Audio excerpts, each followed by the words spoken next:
Yang saya hormati Ustadz Jeffrey sudah ada di tengah-tengah kita.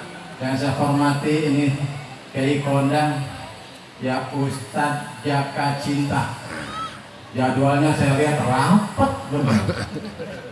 Sampai saya manggil malam minggu kagak dapat di kelurahan. Yang saya hormati Bapak para kiai, mungkin saya tidak sebutkan satu persatu.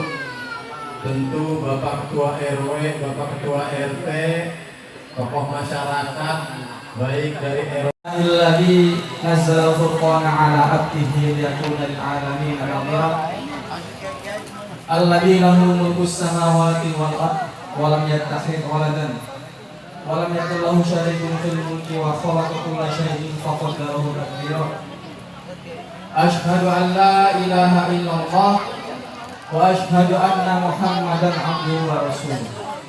Allahumma shalli ala sayyidina Muhammad wa ala ali sayyidina Muhammad. Amma ba'd. Yang kami hormati ya Nabi,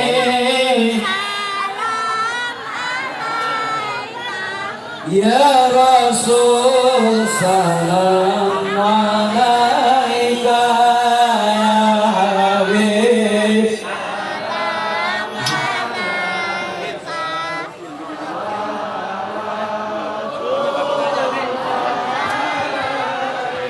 Ya Nabi salam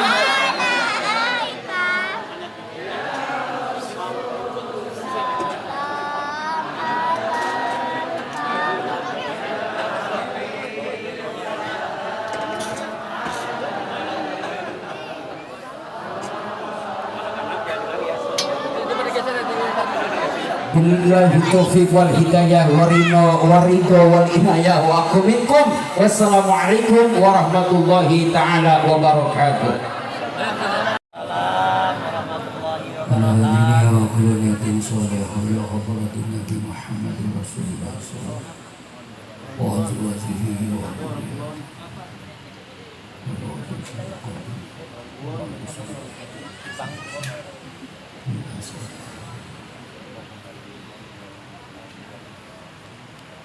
Al-Fatihah.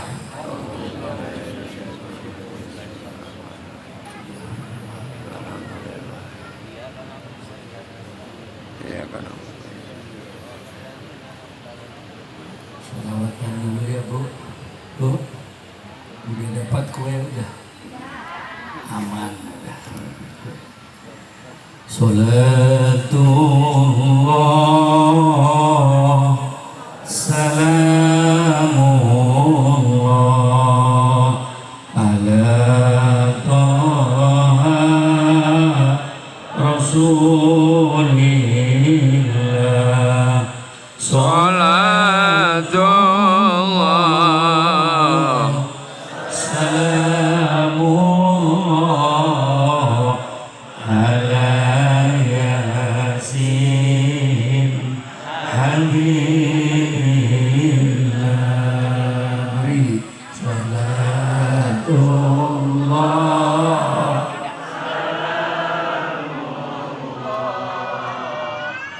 ala taha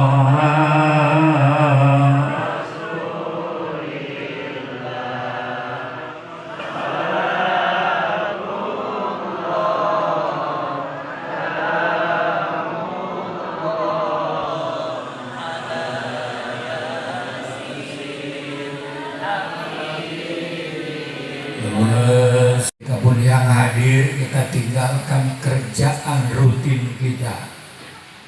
Kita kumpul di tempat ini karena cinta Rasulullah. Insya Allah dunia barokah, Amin. keluarga barokah, Amin. rezeki barokah, Amin. wafat husnul khatimah, Amin. masuk surga jumpa dengan Rasulullah. Al-Fatihah.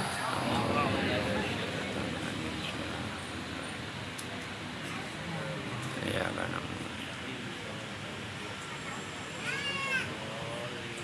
Syukur yang kedua, alhamdulillah saya bisa hadir. Saya sebetulnya kurang sehat karena ada dialog 2 hari 2 malam di NTT.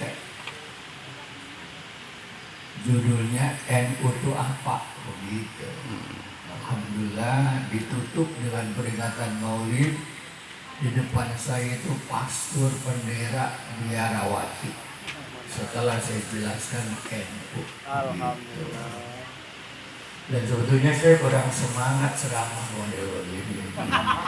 Karena udah NU semua, ngapain? Cukup ini aja nih, cukup, Masya Allah. Kan NU semua kan?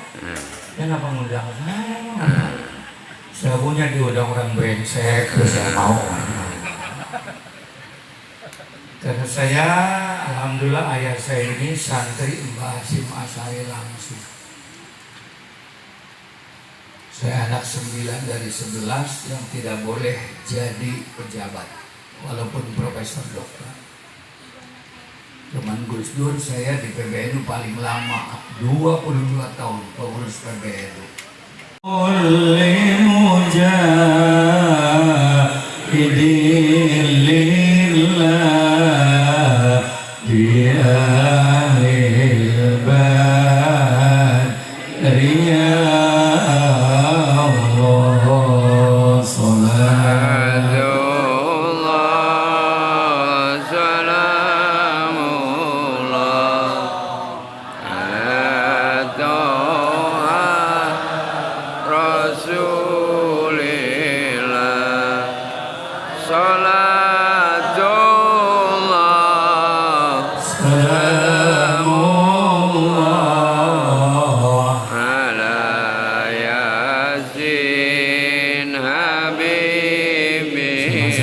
Sejak dari gembel bareng-bareng itu, Masya Allah. 22 tahun. Santri saya paham betul. Saya biar profesor doktor nggak boleh makan uang dari pemerintah. Saya diciptakan untuk menjadi panglima penyerbu musuh-musuh NU. Pokoknya semua darurat NU pasti ketuanya saya. Udah segini aja ya. Makanya saya senang punya kader. Dia menyuruh juga saya. Begini ya. Kata Gus Dur begini, Kiai orang NU kalau pengen maju syaratnya 4. Apa Gus? Yang pertama nekat, 2 gertak, 3 tirakat, 4 sukses. Gitu. Memang apa Gus? Kemudian begini kalau nggak nekat mana laku, dong nggak jelek. Fisik juga pas-pasan, apalagi model begini nih wajahnya. Nah kalau nggak nekat, Gus Dur aja cucu Mbah Hasyim Asy'ari kalau nggak nekat nggak terkenal. Bayangkan, pastor ketuanya Gus Dur, bayangin. Gus Dur ketuanya. Makanya kalau di Papua tuh ada gambar Gus Dur di masjid nggak jadi dibakar, pesantren nggak jadi di. Itu yang menyebabkan pendeta-pendeta NTT ngundang saya menerangkan NU itu apa. Nanti saya terangkan. Tambah lagi nariahnya sama, ya udah. NU ya kudu nariah, betul-betul. Nggak usah ratib, NU mah nariahan aja, ngapain ratib. Nanti ngedoain Yaman lagi brengsek, Masya Allah. Indonesia kita doain, amin. Amin. Amin.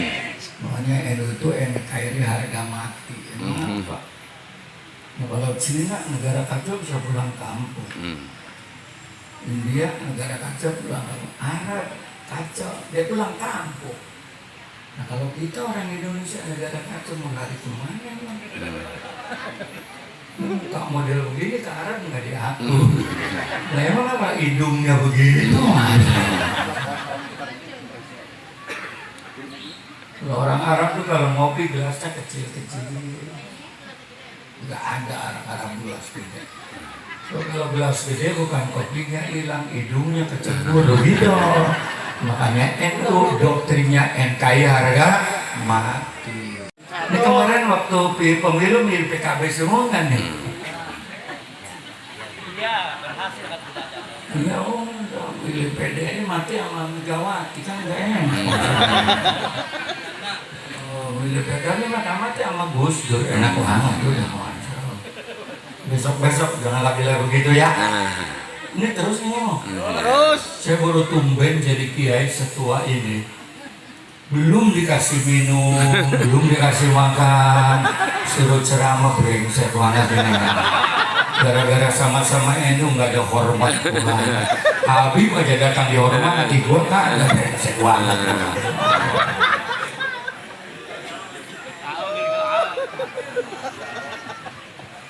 Dan segini aja ya. Jadi kata Gus Dur, kalau belum terkenal yang pertama nekat, yang kedua gertak, wajib. Waduh, kalau ngaku mau balik ke NU nggak punya hijab tobat. Saya kan dulu ditembak aja nggak mempan.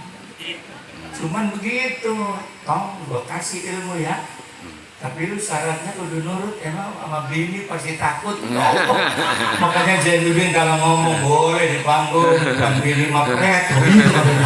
Makanya saya banyak anak aja bunting lagi. Apalagi bini saya cucu pitung lagi.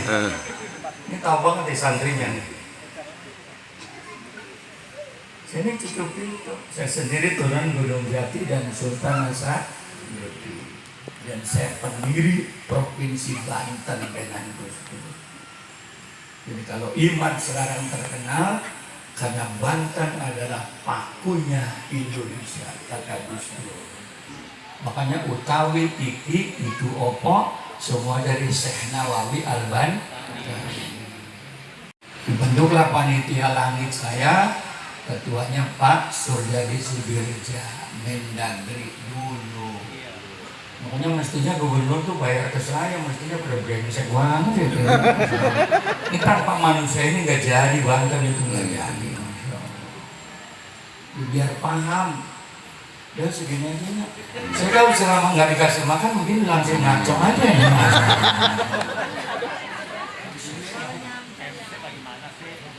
Ya kita sama-sama NU katanya ngomong. Maaf ya, ada banyaknya ya. Ngadepin Jawara mah serius-serius berengsek gitu. Hadirin yang saya muliakan, kita ngomong cara kampung apa sih namanya nih? Cara perigi aja, nggak usah. Bungkus saya maksudnya bungkus saya. Masa diceramah makan? Kita sama-sama NU, nggak boleh ada dusta di antara kita ya. Salah satu kemuliaan Rasulullah Shallallahu Alaihi akhirnya wafatnya, hijrahnya, hari, tanggal, bulannya sama. Salah satu kehebatan ibu. Ibu jangan pulang dulu sebelum doa ya. Mendingan gak usah ngaji kalau sebelum doa pulang. Kalau dia udah dapat berkat masuk pulang. Yang pertama hari Senin tanggal 12 Rabiul Awal Nabi kita lahir.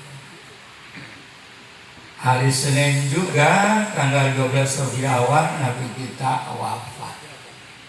Jadi Nabi mau wafat lahir sama. Nabi juga hijrah bu dari Mekah ke Madiun.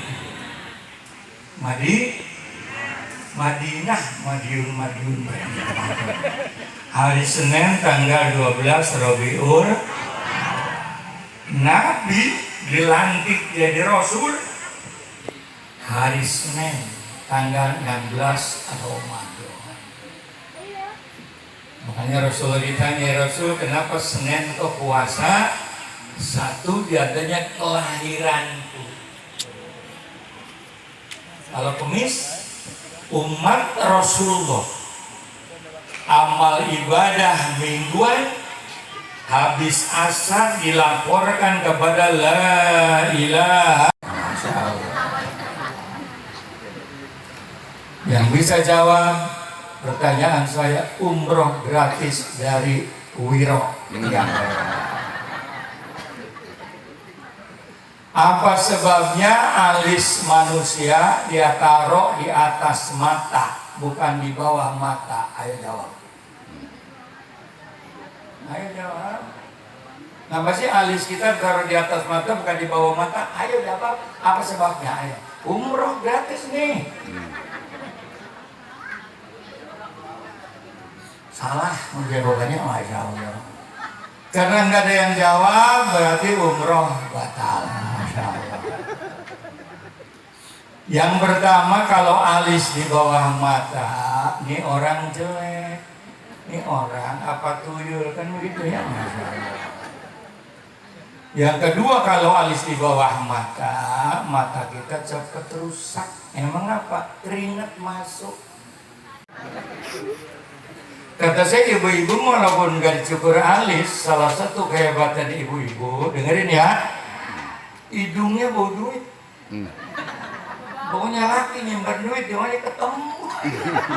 Saya kan punya, alhamdulillah saya punya pesantren 5, alhamdulillah, punya kampus 2. Itu kita kan ribuan tuh. Kalau waktu nggak naruh duit, bini nggak pernah lewat situ bini. Begitu naruh amplop lewat, Bang Haji, amplop pret. Itu istri kiai, apalagi istri RT. Bayangin loh. Satu. Lalu mana hikmahnya dengan lahir dan diutusnya Rasulullah ke alam dunia, alam semesta mendapat rahmatan lil alamin. Kenapa hijrah? Ketenangan yang sudah dibina oleh Rasulullah 20 tahun selesai, wajib diperjuangkan. Jadi hijrah diantaranya mengandung unsur perjuangan. 23 tahun Rasulullah membina masyarakat jahiliyah menjadi masyarakat marhamah, hanya 23 tahun. Begitu wafat, wajib kita perjuangkan. Betul-betul. Tanpa diperjuangkan kebenaran, akan kalah oleh kejahatan yang dimanage dan diperjuangkan dengan bagus. Al-haq bila nirong, yagibul batil bin nirong. Perjuangan wajib. Tapi tidak boleh sembarang berjuang. Harus ikuti aturan Allah dan Rasul. Betul-betul. Apa sebabnya? Toh ujung-ujungnya kita akan mati. 10 menit selesai. Jadi ini kita akan mati. Ciri-ciri orang udah dekat mati, jangan kesinggung ya. Duduk sedikit, kaki belonjor tarik, mati tuh.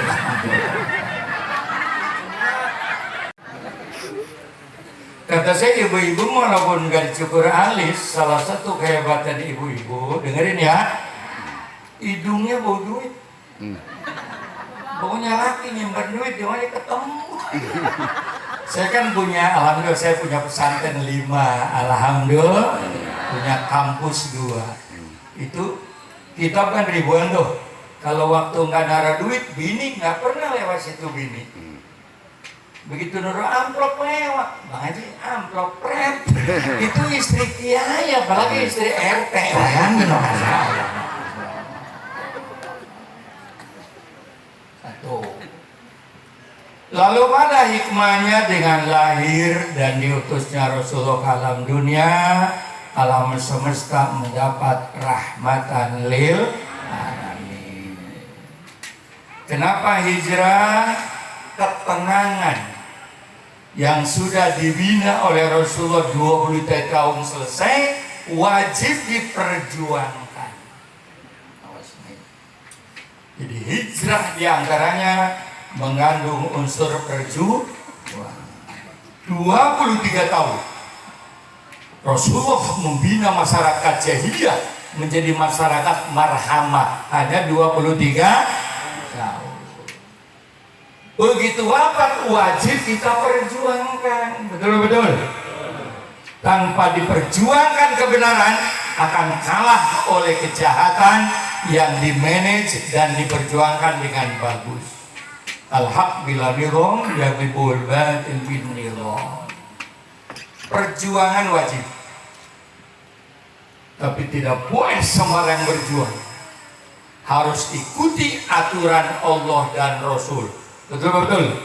Apa sebabnya? Toh ujung-ujungnya kita akan mati. 10 menit selesai. Jadi ini kita akan mati. Ciri-ciri orang udah dekat mati jangan tersinggung ya. Duduk sedikit, kaki belonjor tarik, mati tuh. Mati tuh.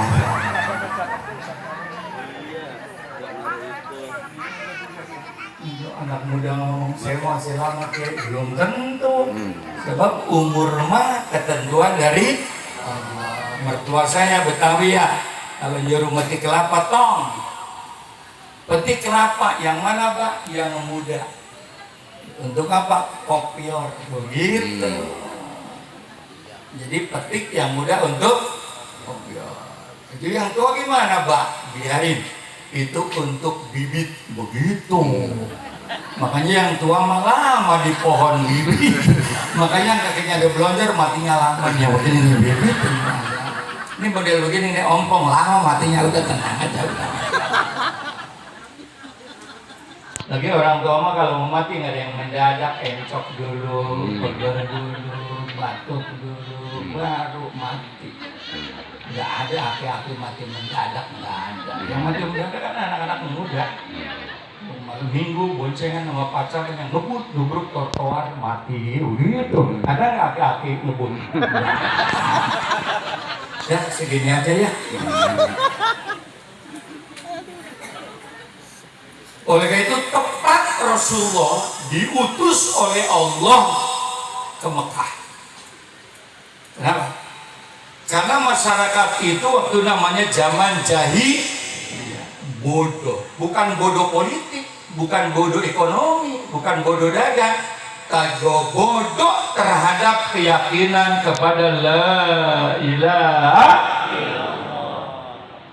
Dunia udah pinter, cuma nggak kenal siapa itu Tuhan. Makanya misi pertama Rasulullah bukan sholat wajib dulu, bukan puasa dulu, bukan haji dulu, tapi memperkenalkan manusia jahiliyah kepada la ilaha illallah. Itu dulu. Man arafa nafsahu arafa rabbahu. Siapa yang kenal Tuhannya, kenal dirinya, pasti kenal tuh. Ini perjuangan menyadarkan manusia agar kenal Allah paling lama 10 tahun. 10 tahun. Ini harus ditiru oleh kita umat Islam. 10 tahun menyadarkan. Kenapa? Karakter kalau sudah salah paling susah dibetulkan.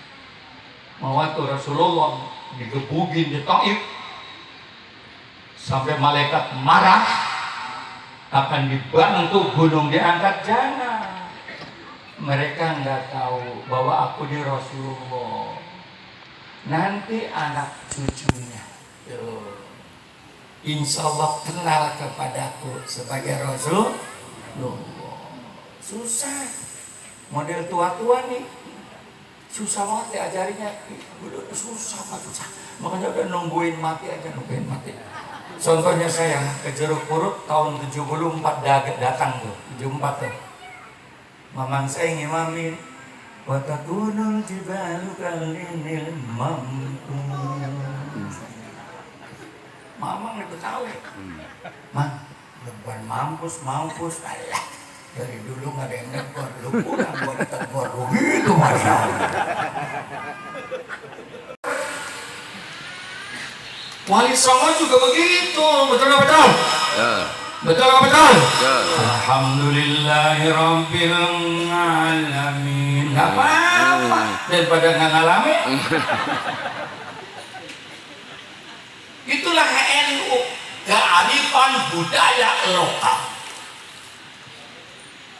Makanya kalau nggak ada NU hancur Indonesia ini. Apalagi yang datangnya Islam sekarang, yang jenggot 3 kafir, neraka, yang tahiyatnya begini kutuk. Orang Buddha nggak bakalan masuk Islam. Makanya NU ini adalah ormas keramat bagi bangsa Indonesia. Kenapa? Karena menghargai kearifan budaya lokal. Contohnya Jawa, ada Jawa di sini nih. Ada Jawa nih. Dengerin. Kalau mutangin orang Jawa tuh hati-hati, harus dicatat. Mas, kapan bayarnya Mas? Besok, berarti 20 tahun tuh. Juga bayarnya kapan? Hari apa? Jam berapa? Itu jangan disalahin. Emang kearifannya begitu. Emang ada dalilnya, ada. Tatkala Nabi Adam di surga, melihat pintu tuh di surga, la ilaha illallah Muhammadur Rasul. Dibacalah Nabi Adam, ya Allah, siapa itu Muhammad? Allah menjawab, besok ada cucumu namanya Muhammad, menjadi nabi yang terakhir. Besok jadi lama. Itu oleh orang Jawa. Bulan apa jam berapa? Itu kudu pokoknya kudu aja. Kalau kapan bayarnya Mas? Besok 20 tahun. Orang adatnya begitu. Nah kita juga orang Betawi punya adat, betul. Itu ngelamar 2 binatang harus ada. Kepiting dan buaya wajib. Kalau enggak dia ditolak. Dengerin. Apa filosofinya? Ini kearifan budaya lokal nih. Yang pertama kepiting. Kepiting itu kalau jalan miring. Nggak ada kepiting tegak begini. Artinya apa, Pak? Itu menantu. Kalau ke mertua jalan kudu miring, goblok. Anak perempuan ya gedein gua, yang ngerokelin gua, udah gede lu kawin gitu. Datang nggak bawa apa-apa, setan banget. Yang nengkeng jeruk 20 kilo, itu daging 5 pekan nih.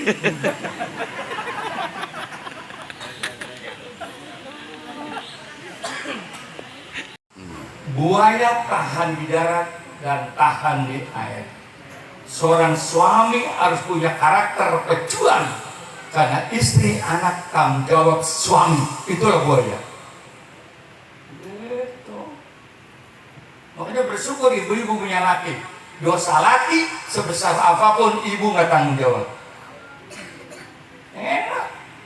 Tapi oleh suami, anak brengsek, bini brengsek, tanggung jawab. Berat dari suami. Makanya nggak ada kewajiban ibu masak, nggak ada kewajiban. Ibu nyuci piring tuh nggak wajib. Ibu masak nggak wajib. Dengerin kalau dia jadi ngelawan aja ini. Itu nyapu tuh nggak wajib buat lo, goblok. Istri itu kalau pengen masuk surga syaratnya cuma 2. Taat sama Allah, sama taat sama laki, itu doang. Kalau kata lakinya nyuci, ya kudu nyuci dulu gitu. Sama aja gua tabok.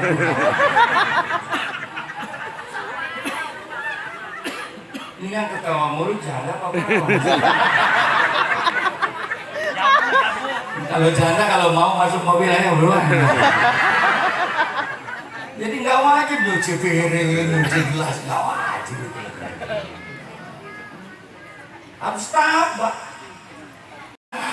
Itulah budaya NKRI. Allah. Satu, mana yang salah? Baca tahlil, baca sholawat. Tadi tahlil nggak? La ilaha illallah. Nah, kata saya, Pak Harto itu Muhammadiyah. Waktu hidup anti tahlil. Tapi tatkala Butin meninggal dunia, ajudannya datang ke PBNU nemuin Gus Dur. Minta 40 kiai untuk ngahlilin Butin. Ini pelakunya nih. Saya dipanggil, kiai ada bagus proyek. Gitu kata Gus Dur. Memang bagus.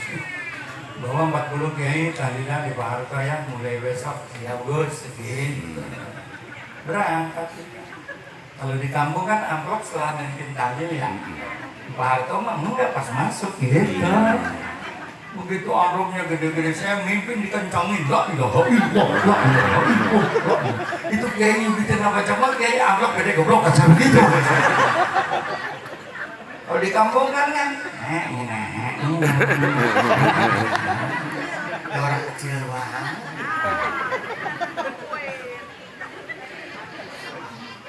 Seminggu selesai, lapor Gus Dur, alhamdulillah Gus 40 kiai beli motor baru semua, alhamdulillah.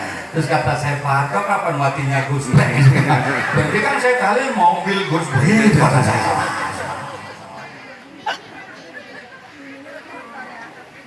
Makanya tugas PC itu, jadi saya ngomong yang tahlil, yang mulu dan yang sholawatan wajib ngaku NU, wajib. Tidak kan sekarang? Wajib. Yang nggak mulu kan jangan disalahin Muhammadiyah, jangan. Itu teman ormas Indonesia 2 yang tidak boleh dibubarkan 2, NU dan Muhammad. Nggak boleh. Jadi kita tahlil ya enggak apa temen itu. Makanya sekarang PCNU harus sadar yang ngundang tahlil tanya dulu NU bukan begitu. Saatnya zaman modern sekarang ini NU tidak harus tegas, kalau tidak hancur Indonesia.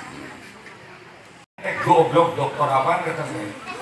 Sampai hari ini pemerintah belum pernah mikirin gaji kiai goblok sampai hari ini. RT digaji, RW digaji. Lurah bahkan kemarin waktu dia ya, kalau saya terpilih RT gaji 3 juta, brengsek banget. Kapan pemerintah mikirin gaji kiai? Ayo jawab. Muliaan mana saya Profesor Cilandura? Kamu kalau salah ngomong.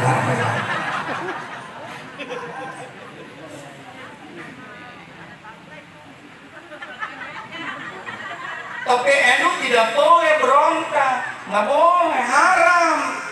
Itulah NU. Haram berontak ke pemerintah yang sah, haram.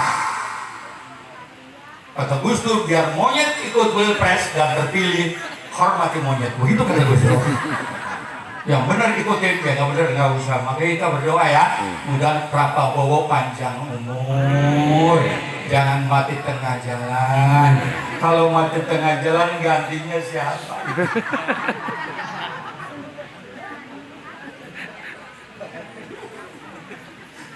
2 tahun lagi gantinya.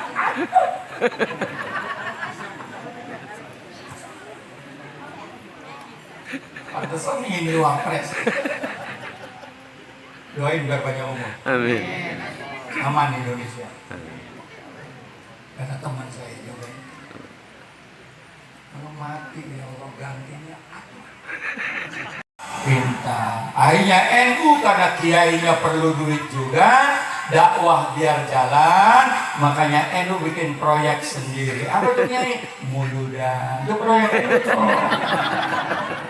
Ajaban, salawatan, mahjahan, halal bihalal. Itu proyek NU goblok.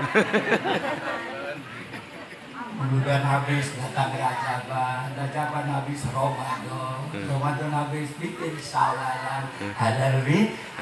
Makanya duit muter. Tapi kemarin 2 tahun COVID fresh semua. Saya kan ketua Kiai se-Indonesia ya, ya Allah motor digade, mobil. Kalau saya punya pesantren, kalau subuh ngedoa, ya Allah mudah-mudahan aki-aki sampai pesantren mati lagi ya Allah. Jadi kita tahlil lagi gitu. NU tidak pernah merepotkan karena sadar Pak Prabowo, karena dapat nasihat dari Gus Dur.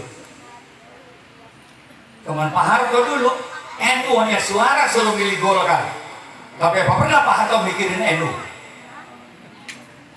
Gak paham Pak. Kenapa melotot begini sih? Enak banget kok, ada pisang, ada kulit.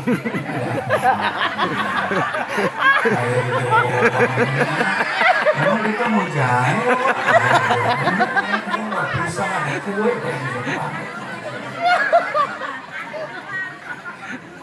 Namanya kayak enak. Pokoknya kalau pengen tenang hidup di Indonesia tuh masuk aja NU, betul. Tenang dah, fleksibel NU. Benar. Fleksibel NU. Kenapa? Setelah khilafah Turki hancur, Yahudi Kristen kompak di Inggris, bagaimana caranya menghancurkan Islam di dunia, termasuk di Indonesia, tercatat namanya Gojul Fikri. 5 cara menghancurkan umat Islam di dunia. Biar paham nih, namanya Gojul Fikri.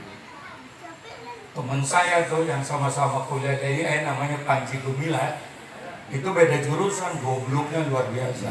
Diberangkatin oleh Pak Harto ke Inggris 15 tahun. Bikin aja itu setan, saya tempereng separah ini. Kalau tanya zaitun saya juga tanya mau ikut, karena Indonesia belum Islam, Kiai boleh bini lebih dari 30, dia bininya 40. Rencana saya mau ikut tadi, tapi bini galak banget, berejar banget, Masya Allah.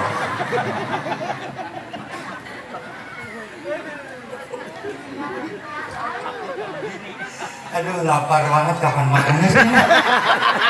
Maaf Kiai ya, saya nggak mau humor aja karena sama-sama sholawat karya ya. Dari Ayah Asad, dari Cipasung, udah ada sampah aja tadi. Ngapain nasihatin orang benar? Saya ngomong begini karena amplop sudah ada aja disiapin. Ngomongnya begitu tadi, siapin Kiai, nggak mau yang penting datang mau gitu. Orang udah benar semua, ngapain? Itulah NU. Bikin proyek seni. Saya ngomong, kenapa undang-undang pesantren dipersulit? Saya ngomong begini, kalau tidak ada ulama, tidak ada kiai, tidak ada NU, pejabat ke neraka semua. Cuman nggak dimuat di medsos. Bahaya omongan saya. Emang kenapa Kiai?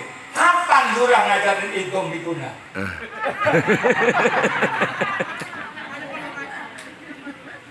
Kapan Samad ngajarin arkanul wudu? Jawab. Kapan Presiden ngajarin idom mutamasilin? Nanti juga kagak, betul. Itu yang ngajarin kan kiai-kiai, betul. Berdasarkan ketuhanan yang maha, kenapa tidak mau tanda tangan undang-undang pondok pesantren? Makanya muktamar di Lampung, Pak Jokowi tidak akan diundang. Sehingga NU bikin koin muktamar. Ini tahu banget tuh. Setan kata siapa? Coret ketuhanan yang maha esa. Coba tadi saya dikasih makan dulu, nggak begini saya. Orang lapar kan ngomong bebas. Karena tangan akhirnya. Emang gitu kata Gus Dur, harus gertak itu, jangan diam aja. Kapan sama ngajarin arkanul wudu? Kapan? Setelah anak, Masya Allah. Baru dia tanda tangan. Yang ngomong di YouTube, setelah saya tanda tangan undang pesantren, saya berharap tahun 2030 yang mimpi Indonesia alumni pondok pesantren. Alumni pesantren terutama yang hafal Nah itu ada di Quran, ada yang itu ada. Kenapa? Karena pondok pesantren adalah lembaga pendidikan terbaik di dunia yang melahirkan santrinya dunia selamat mati selamat. Karena ada masukan dari UNESCO setelah dialog, sebelum dialog dipanggil tuh informasi dari UNESCO. Ibu Amerika tahu nggak? Perigi gulung goblok itu itu Pak. Tuhan yang Maha Esa itu disumpah demi Tuhan. Keimanannya nggak diurusin. Kata saya, 4 sila pertama empat sila di bawah Pancasila ketuhanan itu akan berlaku kalau ketuhanannya benar. Betul. Tapi kalau ketuhanan nggak benar, hancur. Lihat aja sekarang pensiunan Mahkamah Agung ngumpulin duit 1 triliun. Bayangin coba. Bayangin. Setan lah. Kayak dibikin kerek. Rencana saya kalau jadi presiden kata Gus Dur begitu, rencana ngikut Rasulullah rencananya. Di kiai yang punya santri 100, rencana saya akan gaji 50 juta tiap bulan kalau saya jadi presiden. Kalau kiai punya cabang belum punya bini, maka bini yang kedua tanggung jawab oleh negara. Itu kalau saya jadi presiden.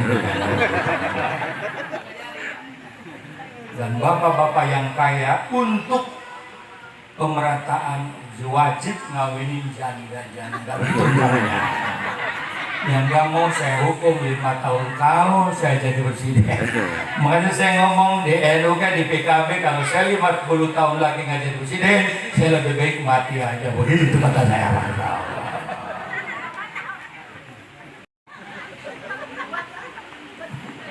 Ribut. Ini kan ngomong mulu janda kok berapa semua punya laki ribut.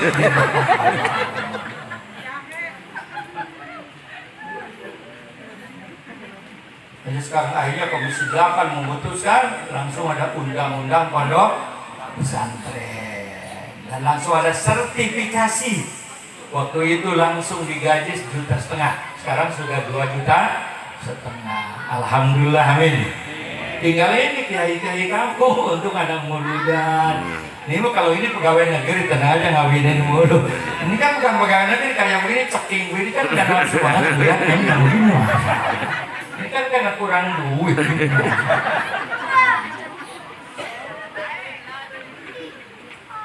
Mari kita dialog apa sih kehebatan pesantren? Pondok pesantren ada penjabaran sila pertama, yaitu ketuhanan yang maha. Konsepnya Rasulullah, orang kalau sudah kenal Tuhan selesai. Hancurnya manusia karena tidak kenal la ilaha. Makanya orang-orang torikot, para wali yang sudah alim, mau makan aja nangis, mau makan nangis, mau makan nangis, karena sudah ngambil hakikat. Allah tidak pernah memerlukan manusia. Kalau di dunia manusia sholat semua, apa Allah untung? Enggak. Di dunia manusia nggak ada yang sholat, apa Allah rugi? Enggak. Tapi kenapa Allah sayang sama manusia? Bikinin jengkol, pete, betul-betul, ikan, sambal, betul-betul. Padahal Allah tidak perlu kepada manusia, tapi kebutuhan manusia dicukupi. Orang kalau sudah tasawuf, hatinya nyambung dengan ruhullah, nangis mau makan aja. Jadi RT, terima kasih ya Allah saya jadi RT, terima kasih jadi RW, betul-betul. Ya Allah terima kasih saya jadi kiai, bersyukur. Kadang-kadang ibu-ibu muludan rajin, musyrik jalan terus. Begitu punya anak cakep, anaknya mak siapa dulu emaknya? Emang yang bikin anak lu goblok, enak aja. Kalau ibu bisa bikin anak, ya Allah, anak cakep semua, nggak ada yang korek. Itu bapaknya tinggi, emaknya tinggi, anak bongkel. Emaknya putih, bapaknya putih, anaknya hitam. Walaupun hitam dipangku, aduh anak ibu raja. Kata tetangga, masa raja hitam bu? Ini raja kalong goblok bu. Bukan. Ternyata kamu jadi kiai, kata bapak, lu kiai aja tong. Emang apa bapak? Enak jadi kiai. Emang apa bapak? Lah ngomel pulang diamplopin begitu aja.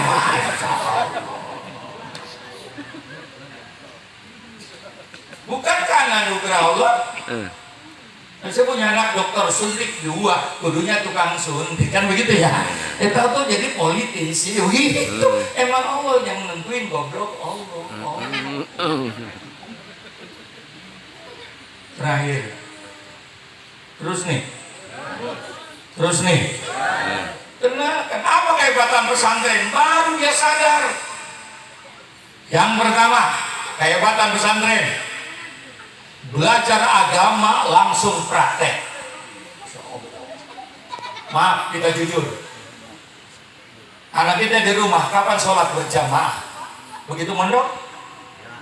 Wajib. Kapan anak kita malam Jumat baca Yasin? Begitu mondok? Kapan anak kita di rumah baca Quran? Begitu mondok? Apa yang tidak ada? Apa yang tidak ada? Ini tugas kita orang tua ini. Nah di pondok ada sekolahan. Quran bagus, tajwid bagus, akidah bagus, fikih bagus, bahasa Inggris ada, matematik ada, fisika ada, biologi ada, komputer ada. Apa yang ada di pesantren sekarang? Makanya UNESCO salut kepada pesantren. Tidak ada. Saya punya anak laki-laki 5, 4 luar negeri semua. Begitu pulang bapak tidak ada yang bisa mengalahkan pondok pesantren di Indonesia. Emang kenapa toh?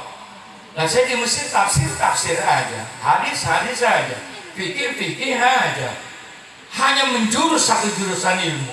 Tapi di pesantren umum pinter, agama juga silat pinter, orang masuk Banser, masuk Pagar Nusa, betul. Tinju hebat, ilmu peletan.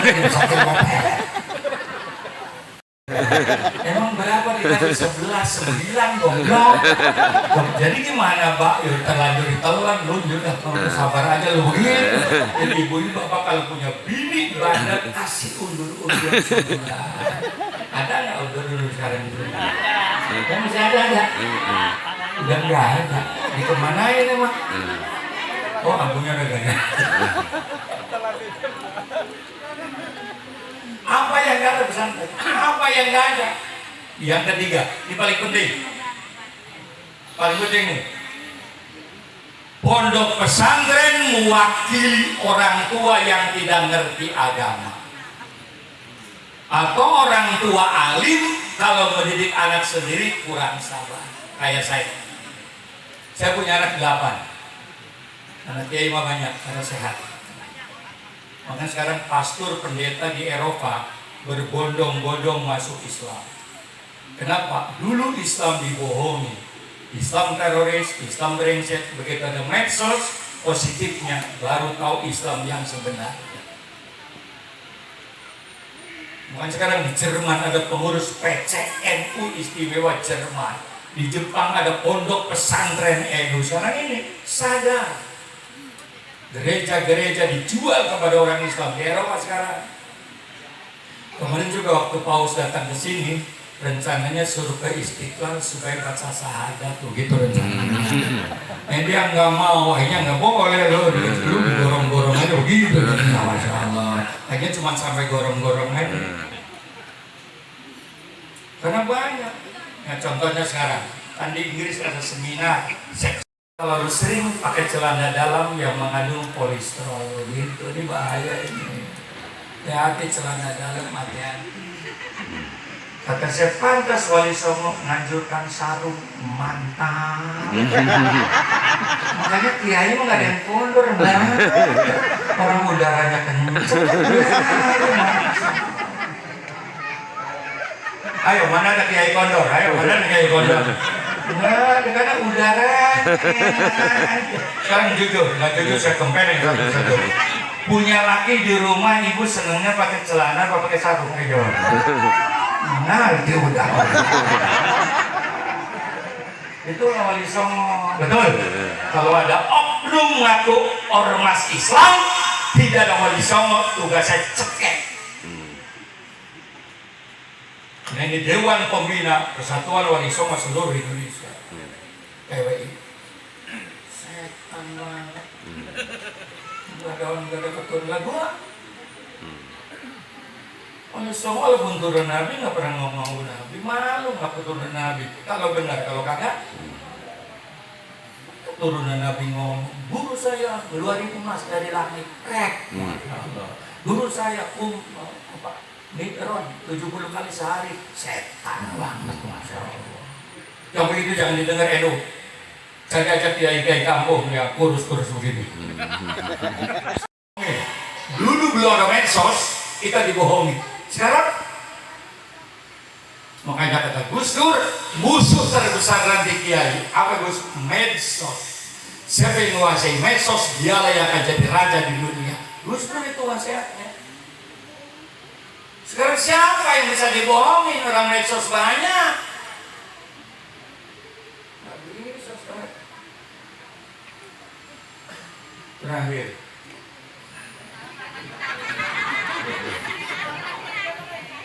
Yang kedua, jadi yang ketiga, wakil orang. Kenapa? Sebab yang wajib mengajar anak kan kedua orang, terutama emak. Makanya Rasulullah sebelum wafat itu kan wasiat langsung didengarkan oleh putrinya Siti Fatimah, 3 umatku kalau saya meninggal jangan ribut, as-sholat jangan ditinggal. 3 wasiatnya. Yang terakhir An-Nisa ittaqun nisa, hati-hati wanita. Dengerin janda, dengerin. Nabi nggak pernah wasiat hati-hati laki-laki, tapi ittaqun nisa, sebab yang angkat derajat wanita Rasul. Kenapa? Karena perempuan itu adalah madrasatul ula, guru pertama bagi anak-anak itu emak. Makanya meninggal diwasiatkan hati-hati ibu, hati-hati. 75% pendidikan anak tuh di tangan ibu. Dengerin. Makanya jangan arisan mulu, jangan ngobrol mulu, ajarin anak, betul. 20%, 5% adalah laki, karena laki tugasnya nyari, sedangkan bini tugasnya ngabisin.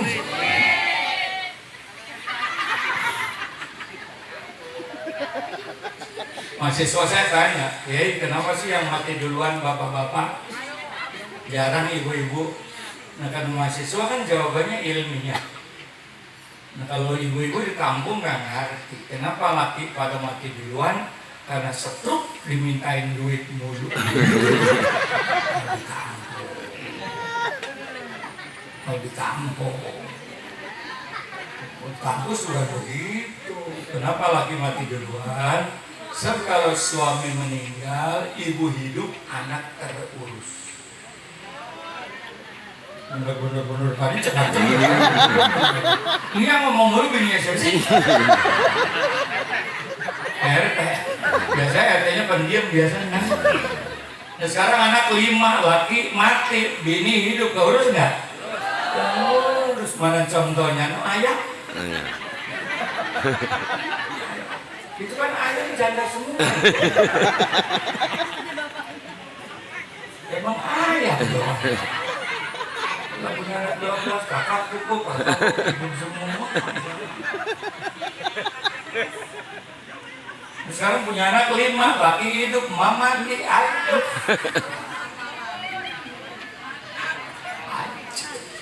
Kalau begitu lakinya kawin lagi ya. Kalau kalah anak diurus, kalah. Saya punya teman kiai, ininya mati, kawin lagi. Jam 2 nelpon. Kenapa kiai malam-malam nelpon? lapor kiai bini baru mantap. Memang pak kentutnya aja bau duren ya.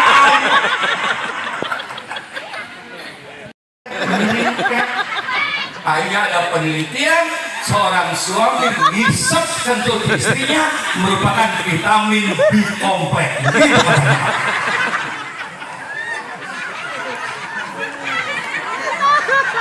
Makanya lagi kentutin aja.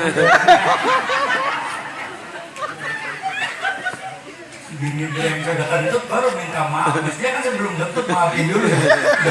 Kret, maaf.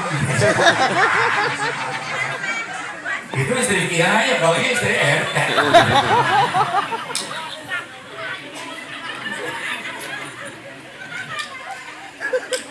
Namanya ngaji di jagoan nggak usah serius ya. Ya. Nah sekarang ibu-ibu yang nggak bisa, kalau orang kampung bilang perempuan goblok gitu ya, tapi pengen masuk surga. Goblok tapi pengen masuk. Dua caranya. Dengerin, yang ngobrol. Jangan yang ngomong goblok udah. Pokoknya nggak goblok-goblok banget tuh di rumah. Ciri-ciri dekat kiamat kiai dilawan nenek-nenek. Saya udah keliling dunia baru diprotes nenek-nenek Sarawak.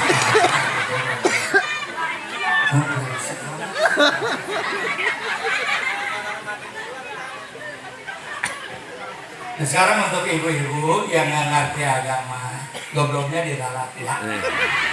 Tapi pengen masuk, dua caranya dengerin. Yang pertama bilang, bang, setelah saya dengar ceramah tadi, ternyata tugas saya itu cuma masak, nyuci piring.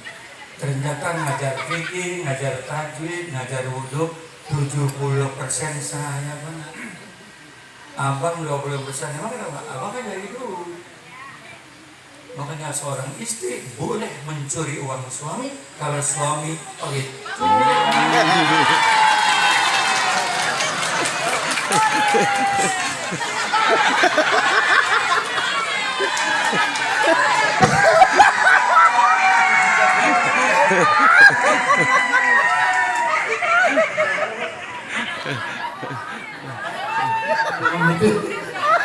Nggak boleh ngomong. Bang, punya duit? Nggak punya. Tidur, di dompet ada 500 loh. Colong 300. Halal. Daripada colong ayam tetangga. Di Bandung beli ikan jam 12, bang makan bang. Kata lakinya katanya nggak punya duit. Ini komplit banget bang. Alhamdulillah dapat rezeki mendadak. Lagi makan ditanya enak bang, tumben lu mas enak banget. Iya bang, kalau barang haram mah enak. Sudah kenyang bilangin kan duit lu buat ini nyolong begini halal banget. Makan bareng-bareng. Marah enggak? Ya enggak, orang udah kenyang. Praktekin besok.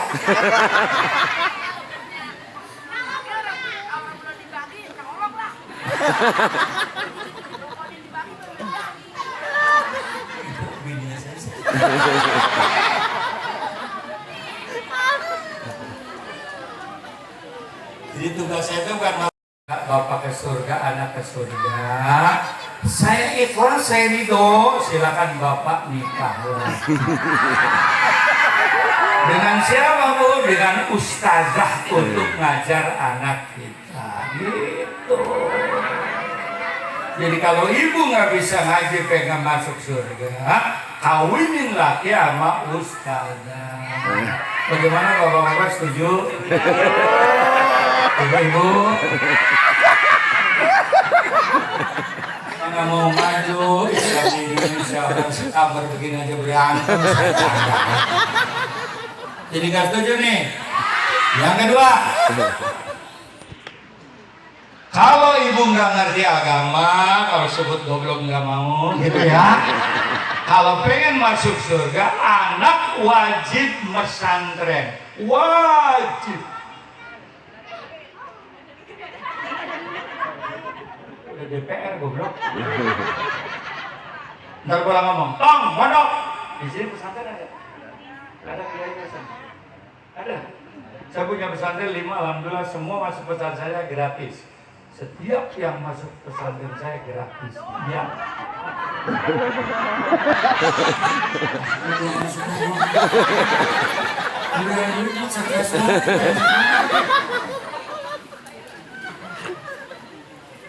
Mondok dong, nggak mau mah. Nurut mau urus, nggak nurut mah cekek. Lama galak banget dengerin tong, emang nggak bisa ngaji. Apalagi bapak lu lebih goblok dari ini. Nah lu lagi nggak bisa ngaji. Ntar kita ke neraka rombongan semetro mini goblok. Masuk ke bapak lu, kenyang depan lu. Ada malaikat tuanan kok neraka. Nah kalau lu mondok dong, bapak di neraka, ma di neraka, amin.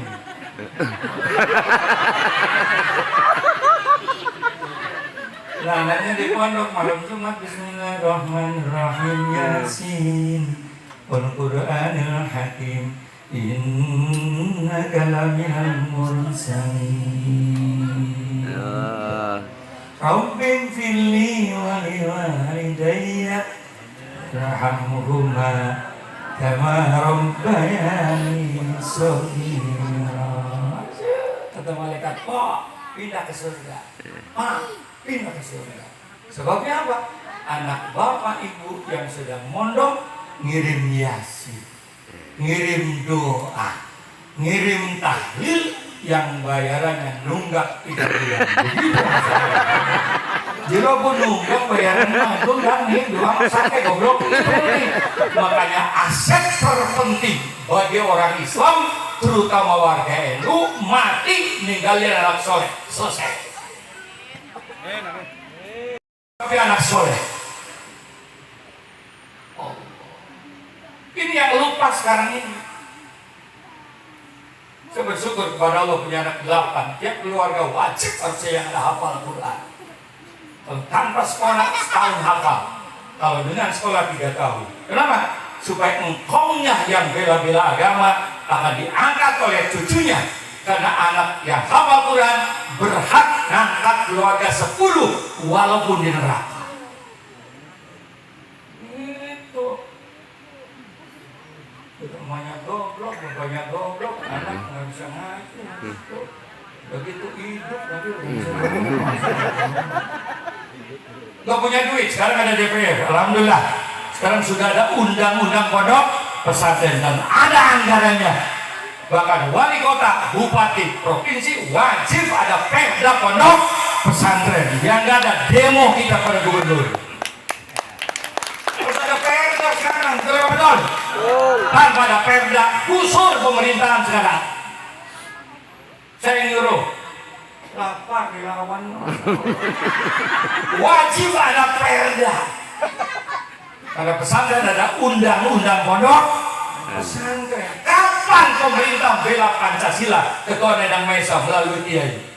Kita jangan diam aja sekarang. Nanti udah hancur itu baru kita sadar. Sebelum hancur, NU bangkit sekarang. Harus ada perda.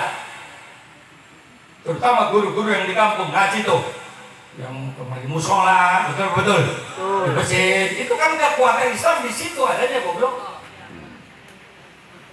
Makanya NU susah dihancurkan. Di atas boleh habis, tapi di bawah susah. Kenapa? Karena ada tahlilan, ada muludan, betul-betul. Ada pikiran, ada selawatan, ada ngaji, apa tuh habis maghrib sampai itulah kekuatan NU. Tanpa itu habis kita. Muhammadiyah 2 tahun dihancurkan, selesai. NU atasnya dihancurkan, di bawah nggak bisa hancur. Kenapa? Orang ada muludan. Makanya kalau NU maju, ada Islam yang sesat, selesai hal itu juga. Kenapa? Karena langsung dibicarakan dengan kiainya. Makanya kata Gojul Fikri, supaya umat Islam hancur, jauhkan antara murid dengan kiainya. Di dunia, yang kiai dengan murid yang berterus adalah Nahdlatul Ulama. Orang perawan gak laku-laku aja datang ke kiai, gimana caranya? janda mau kami lagi datang ke kiai gampang sembur aja baca dari yang 11 makanya kata Gus Dur di kiai di NU itu ada 5 tipe kiai. Kiai Tandur, Kiai Sembur, Kiai Wubur, Kiai Catur, Kiai Nutur, Kiai Ngawur. Ada Kiai Ngawur juga. Nah Kiai Tandur ya itu yang di kampung tuh pastun buru kayak begitu tuh. Itu Kiai Tandur itu pastun buru maghrib sampai saya itu Kiai Tandur tuh kekuatannya di situ itu. Temannya Kiai Sembur gitu tuh laki pelit out laki selingkuh datang meriah 200 out.